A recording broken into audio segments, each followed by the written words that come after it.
Our catchphrase was making Makerere University Medical School great again.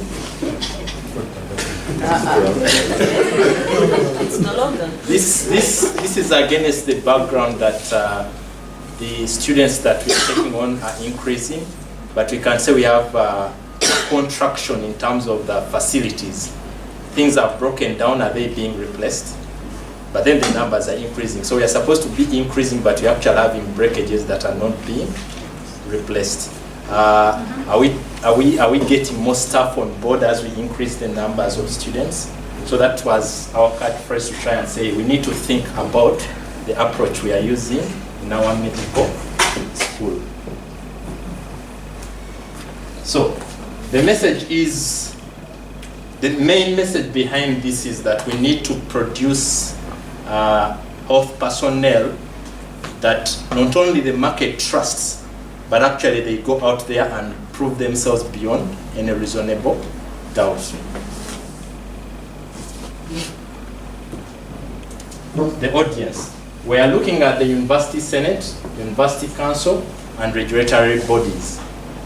And the reason we thought is that these three can easily work together and then influence change in either budgetary allocations and facility availability. So the methods. We thought there were several methods. One of them was inviting regulators, because when the regulators come and see deficiencies, then they write these reports. Usually they will address them to the Vice Chancellor. In here, we had a bit of controversy as to the role of the press. Some of us thought the press would be very handy because then it gets it out to the population, and then probably that sparks a discussion. But others were saying, now I'm assuming the associate dean is not here, it's someone else here. We might be indisciplined employees of the university if we encourage press leaks. So one of the other things that we thought in bringing this out was students' experiences.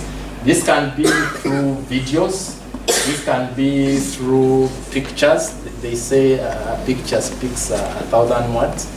So if you photographed 20 people surrounding this wailing child in this small squeezed ward, and then you are trying to teach something, hopefully it might have an effect when people see it and then they have to think. And then we would have PowerPoint presentations.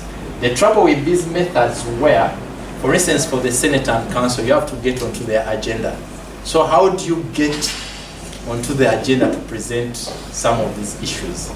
And that is where we had a challenge. And that's why we thought maybe sometimes when the press comes in, then it's the Senate and the Council might actually now invite you to present the issues, other than you going to convince the registrar to get you onto that schedule because of those problems. That we also thought we can do informal discussions with the relevant people so that we see if we can convince them to get us onto the agenda.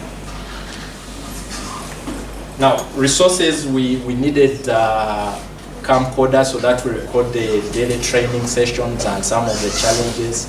We might also record students' experiences. We definitely need laptops. And then we thought we need people with connections who can get us onto these important bodies for us to be able to get across our message. So in terms of monitoring and the evaluation, we are looking at potentially changes in budgetary allocations. We are looking at increasing staff establishment. Those were among the things that we thought might tell us that actually people are responding to what we put out there. Challenges I've already pointed out getting onto the agenda of these bodies, and that's why we thought that we could have out of office meetings with some of these people, and we see if we can discuss with them and slowly convince them to get us onto the agenda. We still put press leaks as a potential, though we thought it's riddled with a lot of potholes.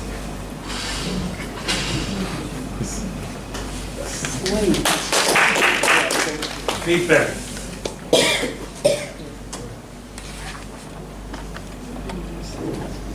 Go back.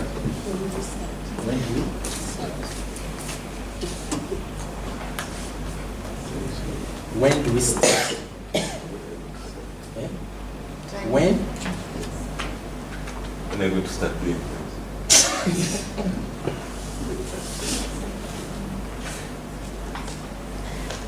When do we start? Obviously, it has to be before a budgetary cycle, discussions for the budgetary cycle start. I'm not so sure. Because when they're in the process of the making the budget, we need to time so that we are considered into that budgetary year. In October. So I think for me that is one window that we need to try and use so that as they make the budget, the noise is out there for them to think about us. What do you want from me? I'm the vice provost. So we want you to appreciate the problems, and then I walk every day through the campus. I know the problems. So I appreciate your concern. I share your concern. What do you want from me? yeah, we want you to provide resources that will increase the special teaching spaces. We want you to consider increasing the staffing levels for especially the most challenged units. In order for me to do that, I have to lower your salary by 10%. And everybody else on the campus by 10%. Because I need to divert those funds to renovate the building. One building will cost 100 million shilling. They have to come from somewhere. So, what would you like me to do? One of the issues why we thought press leaks work is because then it goes beyond the council and the Senate. So it gets to the politicians. And since they control sometimes they pass, we are hoping then we've also given you leverage to negotiate for more from them, for more allocation. You're pulling our good name down in the dirt. How do you plan to pull it out of there? That's why we say this was riddled with a lot of potholes. So it takes a lifetime to build a reputation. It takes often one simple message that will destroy it. So you have to be very, very careful of what you do and how you portray yourself to the public. Because you're portraying, I don't know, how many people work at Makerere? Do you know that? I don't know. 5,000? Yeah. Maybe 4,000. 4,000. So you're dragging the 4,000 with you. Yeah. And guess what? Not everybody will appreciate your action. Yeah. So if you want change, you also need to be clear. Okay, other response. Okay, I will renovate the School of Nursing first because since 1965 they have never seen a renovation. School of Medicine was built in 1980. It's much newer facility, has much less problems. So the School of Medicine will be about in 5 years, gets its turn. So is this an offer that we can negotiate with? I think for me that's something we can negotiate about because we have to plan this improvement. We don't have a choice because of the resources. Mm-hmm. So for me that's a starting point because at least we know something is going to happen in a given period than when we don't have anything on paper and plan. So I think for me that's what a discussion there. So it's really, if you plan this type of conversations, do your homework. Do your homework, have been at the faculty senate, at the finance committee, look at the budget, look at the plans of the master plan for the university, what is happening with the master plan.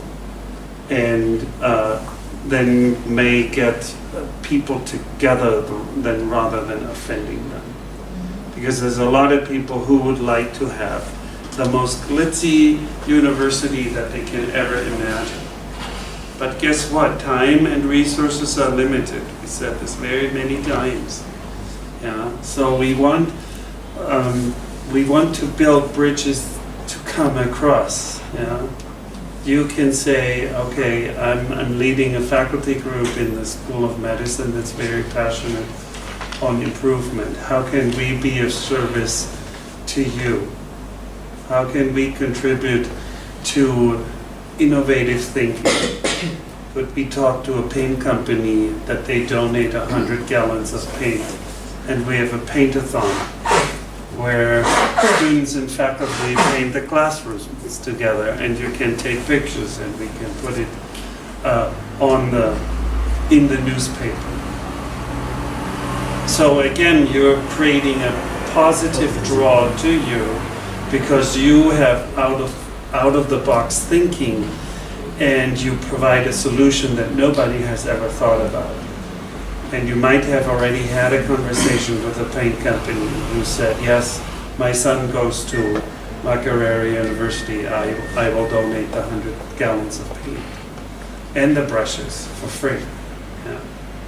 So then you walk away as a winner, and the leader that you're talking to walks away as a winner. Yeah. Anytime you want change, both I wrote a couple of days ago, practice the principle of co-benefits. What benefits you usually benefits somebody else too. So make that both of you walk away and you think, at the end of the day when you sit down for dinner, I did something good today. I did something useful, I did something that improved the life of people.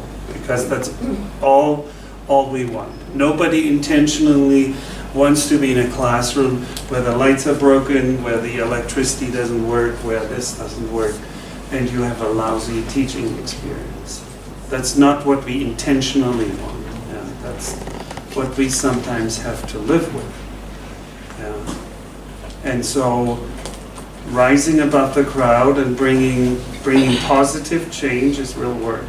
And then communicating this great, making medical school great again could be the slogan for your paint-a-thon. Yeah? When you have the paint and everybody is really excited, and you blast this through the press and blast this through social media. Yeah? And everybody will say, man, look what the University of, what Makerere University has done. That is pretty amazing. Yeah. So much engagement between faculty and students. Yeah. And it looks stunning. Yeah. Because the walls are clean and everybody is excited that they go back into a new, fresh, painted classroom. Yeah? Any other comments? So, what kind of emotion does this sentence create in this room? So there's failure. What other emotion? So, how will you get on the Senate? How will you get on the Senate timetable to create this kind of message with this title? Is that the intended emotion you wanted to create? Failure? We struggled with a catchphrase. We came from limited space for clinical and practicals at the College of Health Sciences. We went to take back Makerere University Medical School back to the top of the world. So what would happen if you removed just the word again? Great. So removing the word again would change the emotion in your room. Making medical school great. Who cares what you are about again? So you may get onto the timetable on Senate if you just say making Makerere medical school great. So small things can make your message unreceptive. can make people unreceptive to your message. So there was also the other thing when we would bring topics. Okay, Joachim came and asked us, like, he would probably have asked me, Makerere Medical School is already great. And then he would stare in our faces and we think, oh, what should we do to make it great? You can say greater. Okay. Take Makerere Medical School to greater heights. But if you put this on the headline for the new vision, what will happen? People have paid their tuition. They are waiting to graduate, and this is what they see in the papers. Worse still, if you put it around April, May, when you are putting out calls for applications, what's going to happen? Yeah. So you don't want to shoot down yourself. Did they choose it because it worked for Trump? Another thing is your audience. You have 3 sets of audience, the University Senate, the Council, and these regulatory bodies. Are you preparing the same message for this? Actually, when we discussed, one of the reasons we brought on the regulatory bodies, we felt when they speak, they are more authoritative for the Senate and Council to listen to vis-a-vis, like, let's say, just a department going there. So we're thinking by bringing them on board to kind of evaluate us. We are bringing an independent evaluation report. Then we can use that report in addressing the Senate and Council. Sure, I like them. I like your 3 audiences, but are you preparing the same message for each one of them? No, because actually, in a way, the regulatory bodies will generate that message that goes to the Council and Senate. So the regulatory body will have a different set of. So we need to see you prepare different messages for the 2. Actually, for each of them, you need different messages and a different form of monitoring them. Yes.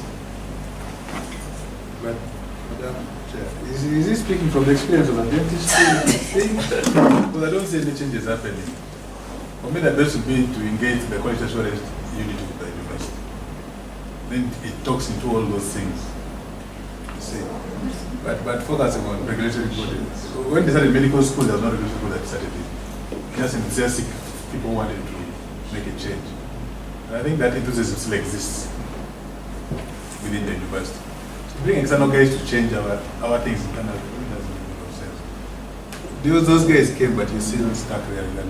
The other day, somebody posted opening soon for 1 year. So for me, changes will be internal. External guys will come and evaluate, come and monitor and evaluate how we're progressing. But making our changes to be external for me doesn't add value. The example is here, that's the industry opening soon for 1 year. So that's an anticipated challenge. How does it inform your audience? They said you probably need to put quality assurance as one of your target audiences, and looking at the system that quality assurance is part of Senate, maybe you are getting more closer to the Senate.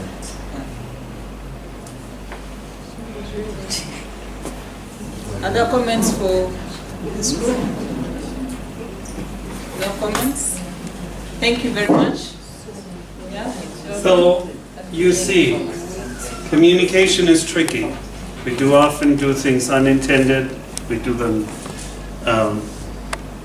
we think much too broad. We think much too high level.